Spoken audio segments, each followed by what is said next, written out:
दोस्तों ये मेरा iQOO Neo 6 है और जब मैंने इसको लिया था ना उस टाइम पे इसके अंदर फन टच ओएस आया था और मुझे ये अपडेट करना पड़ा। हालांकि मैं कोई भी फ़ोन को अपडेट करने की सलाह किसी को नहीं देता हूँ, ना ही मैं खुद करता हूँ, क्योंकि आजकल अपडेट के बाद फ़ोन स्लो हो जाते हैं, कंपनीज़ वालों की स्ट्रैटेजी होती है। लेकिन यहाँ पे ना कुछ फीचर्स मिसिंग दिख रहे थे, जैसे जेमिनी के अंदर देखो, जो क्रिएट वीडियो वगैरह या नैनो बनाना, वो सब जो जेमिनी की ऐप है उसमें मिसिंग दिख रहा था। मुझे गूगल क्रोम से शॉर्टकट क्रिएट करना पड़ रहा था, इसके थ्रू मैं यूज़ कर पा रहा था। ऐसी और भी बहुत सारी दिक्कतें थी, कुछ लैग वगैरह भी फेस कर रहा था मैं। तो मुझे लगा कि सेटिंग्स में जाके एक बार अपडेट करना बनता है, क्योंकि पहला अपडेट कोई कंपनी एक नए मॉडल के लिए स्लो करने के लिए तो देगी नहीं। ओराइजन ओएस है। ओराइजन ओएस में क्या हुआ ना कि एंड्रॉइड 15 था पहले फन टच ओएस में मेरे में। अब ये जो है ना एंड्रॉइड 16 कर देगा। सारी चीज़ें मैं स्क्रीन पर करके दिखा रहा हूँ आपको, देख सकते हो 4 GB का ये अपडेट है।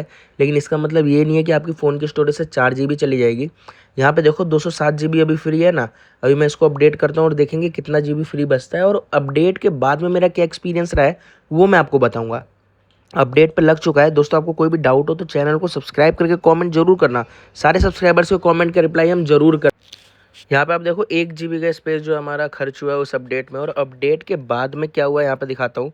अपडेट अबाउट फ़ोन में चलते हैं। ओराइजन ओएस 6 हो चुका है और एंड्रॉइड 16 आ चुका है। हाँ, मेरी वो प्रॉब्लम सॉल्व हो गई है जो जेमिनी ऐप में हो रही थी। यहाँ पे कुछ नए फीचर्स है, देख लो, जैसे ओराइजन प्लेयर, ये जैसे आईफोन में होता है ना डायनेमिक आइलैंड, वो वाले कुछ फीचर्स यहाँ पे मिले हैं कैमरे के ऊपर में। ये लॉक स्क्रीन पे भी आप लगा सकते हो सेटिंग्स में ऑन करने के बाद। और भी बहुत सारे फीचर्स है, कुछ मैं दिखाता हूँ। लेकिन मैं बताऊँगा ओराइजन ओएस में जाने के बाद फ़ोन लैग नहीं कर रहा है, एकदम स्मूथ हो गया है। लेकिन इसके बाद बहुत लेट, जैसे काफ़ी टाइम हो जाए ना आपके नए फ़ोन को, तब अपडेट मत करना, वो स्लो करने के लिए आते हैं वो सब। बाकी यहाँ पे बैटरी में अब आप जो अपनी स्क्रीन ऑफ एक्टिविटी ड्यूरेशन देख सकते हो। बाकी मॉन्स्टर मोड जो पहले था वो अभी भी वैसा ही है। हाँ, एक चीज़ मैं बताऊँगा, जो रैम स्टोरेज है ना, जो रिसेंट ऐप में नीचे रैम का यूजेस दिख जाता है बाकी फ़ोनों में, ये ओराइजन ओएस में मुझे वो देखने को नहीं मिल रहा। मतलब जब आप रिसेंट ऐप्स देखते हो ना, तो वहाँ पे रहता है कि इतना जीबी स्पेस जो है रैम का फिल हो रखा है। तो वो चीज़ यहाँ पे देखने को नहीं मिल रही है, पता नहीं क्यों छुपाया गया है या ये लोग देना भूल गए हैं। हालांकि ये लोग देना भूले तो नहीं होंगे, हटाया ही होगा।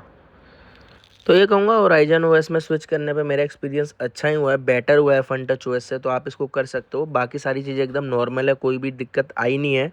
तो आप इसमें हाँ स्विच कर सकते हो। आपको कुछ भी जानना हो इसके बारे में या अलग से कोई भी टेक रिलेटेड चीज़ें, चैनल सब्सक्राइब करके कमेंट जरूर करना। सारे सब्सक्राइबर्स के कमेंट के रिप्लाई हम जरूर करते हैं।